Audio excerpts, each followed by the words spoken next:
What's up, guys? Welcome to the channel.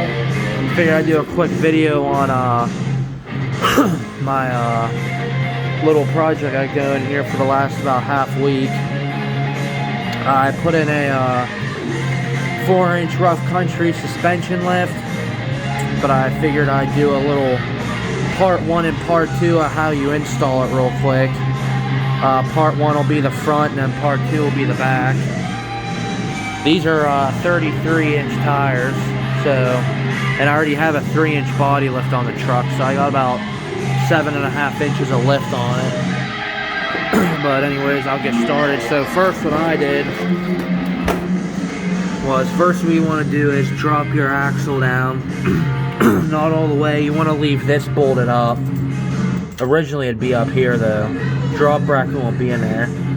So then you want to unbolt the original bracket, which is over here. I'll show you it. This is the factory bracket here. The rough country one drops at 4 inches. But little sidetrack, this is the stuff you pull from your truck. Just the coil springs, the pivot bracket, and then the pivot arm. So first you take that out, and then you bolt in the drop bracket for it, which is right here. I think it was 5 bolts. 1. And then there's 2 in the back up here. I don't know if you can see them right there. Yeah, there they are. So you put that up and then reinstall your twin beam side. Your driver's side, TTB. That's just 1 bolt. I think it's an 18 or 19 millimeter. Has a nut on the back. So first you install that, then after that I went ahead and put this drop bracket in for the passenger side TTB. That's the pivot bracket. That's what the bracket looks like right there. That one's a pain in the fucking ass. You have to first what I did was I grinded the rivet head down and then pounded the bracket out. And then I took the bracket out and then drilled out the rivets. It's so much easier that way. Then you come back, clean up your holes a little bit. It's 7/16 drill bit. Make sure you use a punch to make sure you get a good center starting point for your drill bit to drill a nice centered hole so all your bolts align with the bracket and it all sits flush and bolts up nice. After that, you just bolt your bracket in, and then same thing, you just bolt this bolt back in, but on the other side, and then that's all done. And then after that, I went ahead a couple steps from what the directions say, and I went ahead and did my pitman arm, which you need a pitman arm puller.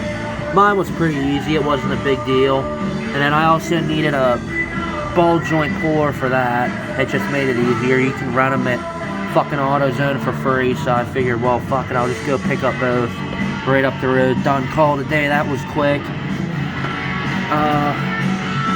This is a 93 Ranger, and I don't know what the newer Rangers are like, but on this side, so after you install the passenger side drop bracket, I went in and installed the radius arm drop brackets. And you gotta take the fuel filter bracket off to get to this bolt. So you wanna bolt that bracket on, bolt this in, and then bolt your bracket back in. This was a pain in the ass. It took me like an hour or so to put this one in. But for the other side, it was easy. It took me like 8 minutes with an impact. If you don't have an impact for this job, good fucking luck. But this side only took me like 8 minutes. It's 4 bolts, 1, 2, 3, and 4. And then you want to unbolt your cross member to stretch it out about 1/2 inch to 1 inch. And then you just bolt it back up. Once it's stretched out, bolt it back up. And then after that, it's smooth sailing. You just put your fucking coil springs in, your shocks in, and your front's done. Make sure you bolt up your sway bar links at the end. This is the last step. For me at least, I bolted these in last. And then for the shocks, I just bolted this in first. Then I cut the zip tie that holds it and just let it go right up into the hole.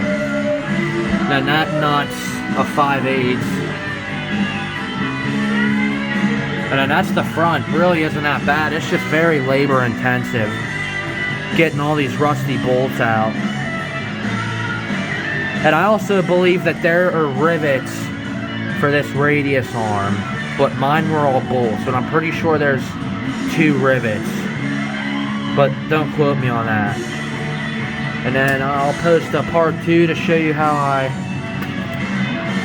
do the rear. Rear's easy. You just drop the axle, put the blocks in, and put the new U-bolts in, and that's really about it. But I'll do another video on the front suspension maybe later on, but I just want to do a quick video. But FYI, if you do the 5.0 swap, this lift, this brand lift, Rough Country, gives you some awesome clearance for the oil pan. Because that bracket right where it's grinded at, like right where it dips, that actually was hitting my oil pan and actually dented it. And I'm lucky it didn't put a hole in it. But dropping it down 4 inches gives it all this space now here. Also gives good space for putting exhaust in here and shit. So this really was a good move to get this. I'm hoping I won't have to change my drive shaft. But other than that, have a good night, guys. See ya.